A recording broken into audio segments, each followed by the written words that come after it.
तिथं पूर्ण परिस्थिती मला माहिती आणि एकंदरीत जर आपण बघितलं तर आर्थिक काय 10वा वर्गापर्यंत शाळा होणं अपेक्षित आहे. की त्या गावाच्या भोवताल 5 ते 6 गावं आहेत. फक्त त्या गावाचा प्रश्न नाही तर 5-6 भोवतालच्या गावाचा त्याचा सुद्धा प्रश्न आहे. आणि त्या सर्व गावाचा विचार करता आणि एकंदरीत परिस्थिती बघता 2 गावं अशी आहे का तिथं फक्त 4थीपर्यंत शाळा आहे. 4थीपर्यंत मी पुढं काय करायचं, त्यासाठी तिथे 10वीपर्यंत शाळा होणं अत्यंत गरजेचं आहे आणि आवश्यक आहे. आता प्रश्न असा आहे की त्या शाळा 10वीपर्यंत नेण्यासाठी आपल्याला सर्वांना प्रयत्न करावा लागेल आणि हे प्रयत्न करत असताना आपण जसं पूर्वी केलं तसं जर केलं ना तर त्याचा उपयोग होणार नाही. आपल्याला नियोजनबद्धरित्या काम करून ती शाळा 10वीपर्यंत न्यावी लागेल. आता आज समजा आपण आता वर्ग सुरू केला तिथे जसं बाकीच्या प्रकल्प अधिकाऱ्यांनी म्हटलं किंवा आपण बाकी चालू केलं तर काय होणार, तिथे शिक्षक बाकी सुविधा जसं की ह्या बाबी नाही का त्यांना तिथे व्यवस्थित मिळणार नाही आणि ते मुलं शिक्षणापासून ज्या पद्धतीचं ज्या ग्रेडचं त्यांना शिक्षण मिळालं पाहिजे ते मिळणार नाही. आणि तेच जर समजा आपण काही जोपर्यंत आपले वर्ग व्यवस्थित नियमानुसार चालू होत नाही ते आपण साईडच्या शाळेमध्ये तर आता आज सुरू केलं तर नुकसान झालं नाही तर समजा आपण जर आपल्या मागून अडून राहिलो आणि आपलं मुलं तर समजा त्या वेळेस ॲडमिशन झालं नाही ते मुलं शिक्षणापासून वंचित राहणार आणि शिक्षणापासून वंचित राहणार तर नुकसान आपलं होणार. आणि आपण समजा तिथं शाळा चालू केली तर त्या सुविधा मिळणार नाही, त्यांना त्या दर्जाचं शिक्षण मिळणार नाही आणि ते शिक्षण मिळण्यासाठी आपल्याला पर्यायी व्यवस्था करावी लागणार दुसऱ्या शाळेत. पण आपल्याला या ठिकाणी शाळा चालू करण्यासाठी आपल्याला सामूहिकपणे प्रयत्न करावा लागणार आणि ते म्हणजे जे आपले जे 2-3 गावं आहेत जिथे 4थ्या वर्गापर्यंत आणि 7थ्या वर्गापर्यंत शाळा आहेत त्या शाळेतल्या सर्व मुलं आपल्याला तिथं टाकावं लागेल आपल्या आंब्याच्या शाळेमध्ये. त्यामुळे आपली पटसंख्या वाढेल आणि आपण ऑलरेडी प्रस्ताव आपण अप्पर आयुक्ताकडून आयुक्ताकडे फॉरवर्ड गेला आहे. आपल्याला लांडे साहेब आहे, आपण आहे, मी स्वतः आहे. आपण सर्व काही त्या प्रस्तावाला पुश करू, वारंवार पाठपुरावा करू आणि वारंवार पाठपुरावा करून आपण पुढच्या वर्षापर्यंत आपण मंजुरी आणू जे लिगल मंजुरी राहील जी पूर्वीसारखी येणार नाही.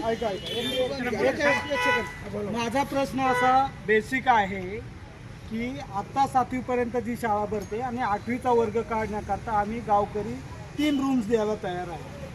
टॉयलेट बाथरूमचा प्रश्न आहे, तिथं मुलांची व्यवस्था आम्ही करू शकतो. 8वीच्या वर्गाचाच प्रश्न आहे तो त्याच्याकरता इमारत द्यायला तयार आहे. तर जसं मागच्या प्रकल्प अधिकाऱ्याचे आता तुम्ही वक्तव्य केलं की आम्ही त्या प्रकारे सुरू करू शकतो, तर आमची सगळ्या ग्रामस्थांची हीच विनंती आहे की तुम्ही 8वीचा वर्ग सुरू करा. त्याची जी मान्यता आहे म्हणजे आता तुम्ही काय सांगितलं की 10वीच्या मुलांची परीक्षासाठी सोनवळच्या आश्रममध्ये घेतलं, परंतु 8वी आणि 9वी हे 2 वर्ग आंब्याच्या शाळेमध्ये सुरू केले होते. त्यांची हाजरी तिथं घेतली, त्यांचा सर्व निकाल तिथं आहे. तर त्या प्रकारे तुम्ही आम्हाला आज तिथं 8वीचा वर्ग सुरू करण्यास मान्यता द्या. ओके.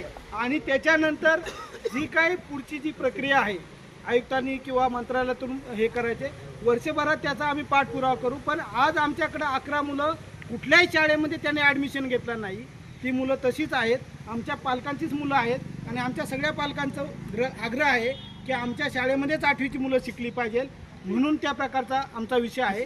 तर तुम्ही त्या प्रकारे सुरू करा, आम्ही करतो. 8वीचा वर्ग सुरू करा, पुढची म्हणता पुढे घ्या. तुम्ही नवीन आले साहेब हे आम्हाला मान्य आहे, परंतु झालंय काय आम्ही 2009-10 पासून तर 25-26 पर्यंत करतोय.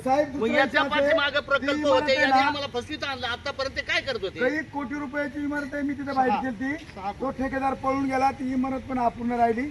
म्हणजे ती थोडक्यात फसवणूक झाली. ती इमारत बांधली गेली नाही, गोडीला गोडा लावला, ठेकेदार मिळाला का जिवंत हे आम्हाला माहित नाही.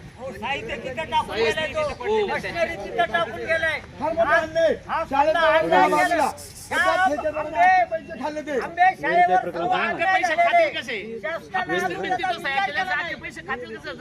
ताजं उदाहरण आहे, ताजं वेरी 27 लाखाचं. विनंती करतो साहेब, वर्गवाढीसाठी विद्यार्थी पटसंख्या किती पाहिजे? 40. एका वर्गाला, बरोबर.